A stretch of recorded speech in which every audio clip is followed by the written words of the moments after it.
भारत माता की वंदे मातरम, वंदे मातरम, भारत माता की। जब तक सूरज चांद रहेगा, जब तक सूरज चांद रहेगा। आज 23 मार्च है और पूरा देश आज शहीद दिवस के रूप में सुखदेव, राजगुरु और भगत सिंह को याद कर रहा है। ठीक ऐसी स्थिति में मैं इन दो लाइनों के साथ में मेरी बात को आगे बढ़ाना चाहूँगा कि तेरा वैभव अमर रहे माँ, हम दिन चार रहे ना रहे।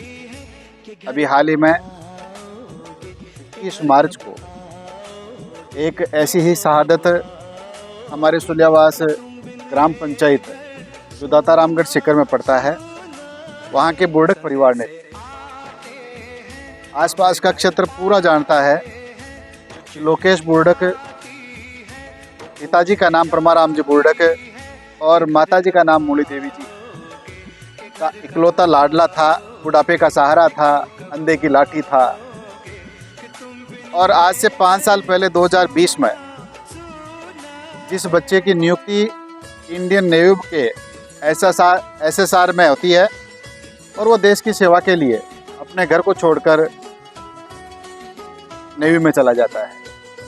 ये जो मेरी बात के साथ में आप ये जो वीडियोस देख रहे हैं, निश्चित रूप से आप एक भारतीय होने के नाते, एक राजस्थानी होने के नाते आपको गर्वोक्ति महसूस होती होगी कि एक ऐसा लाडला जो अपने माँ का इकलौता बेटा था, वो इंडियन नेवी में जाता है और वहाँ पर अपना सर्वस्व, अपना सर्वोच्च बलिदान अपनी मातृभूमि के लिए, अपने भारत माता के लिए देता है। और इन्हीं शहादतों से हमारा देश आज दुनिया का मोर मुकुट है। सारे जहाँ से अच्छा हिंदुस्तान हमारा है।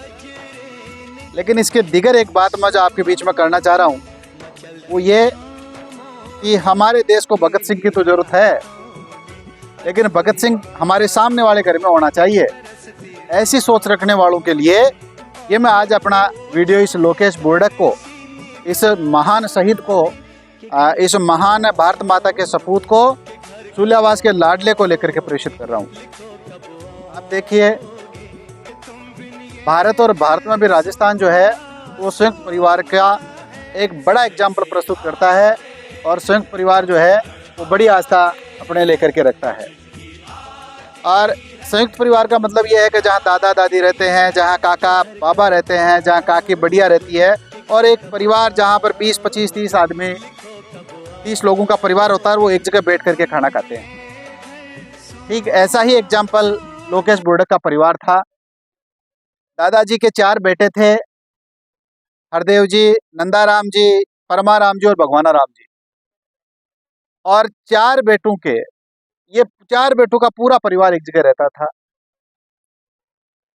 अब जिस दिन लोकेश का रिजल्ट आया, लोकेश नेवी में गया, उस दिन उसने अपनी मम्मी को कहा कि मम्मी मैं देश की सेवा के लिए जा रहा हूँ और पीछे से जितने भी छोटे भाई बहन हैं जो पढ़ रहे हैं अपने परिवार में, उनको लेकर के सीकर चले जाना है। और मम्मी जी ने वैसा ही किया और मम्मी पूरे परिवार में जो पढ़ने वाले बच्चे थे उनको लेकर के सीकर चली गई। चाहे उर्मिला हो, चाहे पूजा हो, चाहे रीना हो, चाहे मुकुल हो, सबको लेकर के मम्मी जी जो है वो वहाँ पर जाती है। और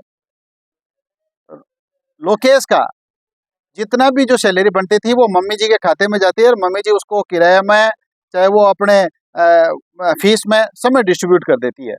एक अच्छा परिवार बहुत संभल ले रहा था। सरला का सिलेक्शन हो जाता है। जो पूजा है वो MBBS की नीट की अच्छे स्कोर से तैयारी कर रही होती है। ऐसी स्थिति में होली के एक दिन पहले 12 तारीख को घरवालों के पास समाचार आता है कि लोकेश जो है वो कोमा में चला गया है और आइए दुआ करें कि वो जल्दी ही वापस रिकवर हो जाएगा। और 7-8 दिन जूझते हुए लोकेश जो है वो भारत माता की गोद में समा जाता है और सही देश के सेवा करते हुए अपना सर्वस्व न्यौछावर कर देता है। अब जिस परिवार का एकमात्र संबल लोकेश था, सोचे उस परिवार पे क्या गुजर रही होगी। और वो परिवार जो है वो किस प्रकार की परेशानी और किस प्रकार की एक दुख से गुजर रहा होगा। मुझे लगता है कि गर्वोक्ति के साथ में मानवीय संवेदनाओं को देखते हुए उस परिवार के प्रति हमारी संवेदनाएं जो है वो जुड़ जाती है। लोकेश, मैं तो कहूँगा कि दोस्ती की बड़ी मिसाल लोकेश था। लोकेश के जितने भी फ्रेंड सर्किल वाले जो बच्चे हैं और जो जितने भी दोस्त लोग हैं वो जानते हैं कि उसमें और कोई हुनर था कि नहीं था, और कोई विशेषता थी कि नहीं थी, लेकिन एक विशेषता उसमें जो थी वो दोस्ती बनाने की कला जो थी वो उसमें एवरेस्ट व्यक्तित्व था। छुट्टी आता था तो उससे पहले 10 दिन पहले उसके दोस्त कहने लग जाते थे लोकेश आ रहा है, लोकेश आ रहा है। और दोस्तों के बीच में बैठ करके किस प्रकार से अपने समय को बहुत क्रियात्मकता के साथ में, रचनात्मकता के साथ में और रोचकता के साथ में और मस्ती के साथ में बिताया जाता है, ये कोई लोकेश से सीखे। संयुक्त परिवार क्या होता है, ये इस बात की भी पराकाष्ठा और बहुत अच्छा एग्जाम्पल जो था वो लोकेश था। 4 भाइयों के परिवार में जितने भी जो पढ़ने वाले भाई बहन थे उनको शिखर भेज देना और अपने सैलरी वहां तक पहुंचा देना, ये मुझे लगता है कि उस बात के लिए तमाचा है कि मैं और मेरा का विस्तार देते हुए ये लोकेश जो है वो छोटी सी उम्र में बड़ा उत्तरदायित्व निभाते हुए हमारा की सोच रखते हुए आगे बढ़ रहा था। लेकिन एक झटके ने सब नेस्तनाबूद कर दिया, सब कराया सिफर कर दिया। ये निश्चित ही, अब मेरे पास तो इस बात के लिए शब्द नहीं है, लेकिन ये आप वीडियो देखें और उसके बाद में सोचे कि इस परिवार के ऊपर अभी क्या बीत रही है। हालांकि निश्चित ये कहा जा सकता है कि परिवार अकेला नहीं है। जिस समय तिरंगा यात्रा निकाली जा रही थी उस समय चाहे प्रशासनिक अमला हो, चाहे हमारा राजनीतिक पूरा संसार हो, चाहे यहाँ के जनप्रतिनिधिगण हो, चाहे रिलेटिव्स हो, चाहे उसके फ्रेंड सर्किल हो, चाहे परिवार हो, आसपास के गांव वाले जितने भी हो, वो सब तिरंगा यात्रा में अपने हाजिरी लगा रहे थे और लोकेश को भावभीनी श्रद्धांजलि दे रहे थे। लोक्या सुल्यास का लाडला निश्चित ही यादों में रहेगा और समय समय पर उसको याद किया जाएगा। वो कहते हैं ना कि आदमी का व्यक्तित्व है, आदमी का जीवन चला जाता है लेकिन उसका कर्तृत्व नहीं जाता। ऐसा ही कर्तृत्व का धनी लोकेश बोर्डक था।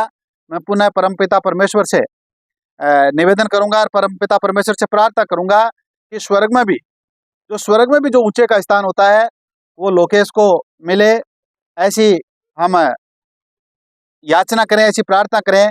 और इन्हीं शब्दों के साथ में मैं मेरी बात को विराम दूंगा कि आने वाले तो आते हैं लेकिन जो जाते हैं और जो लोगों की यादों में रह जाते हैं, निश्चित तो दुनिया उसको याद करती है और आने वाले समय में हमारे लोकेश को भी दुनिया याद करेगी और इससे प्रेरणा लेकर के संयुक्त परिवार के निमित्त अपना जो है वो सब कुछ लुटाएगी।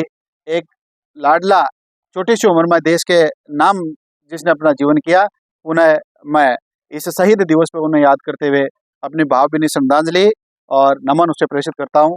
Thank you.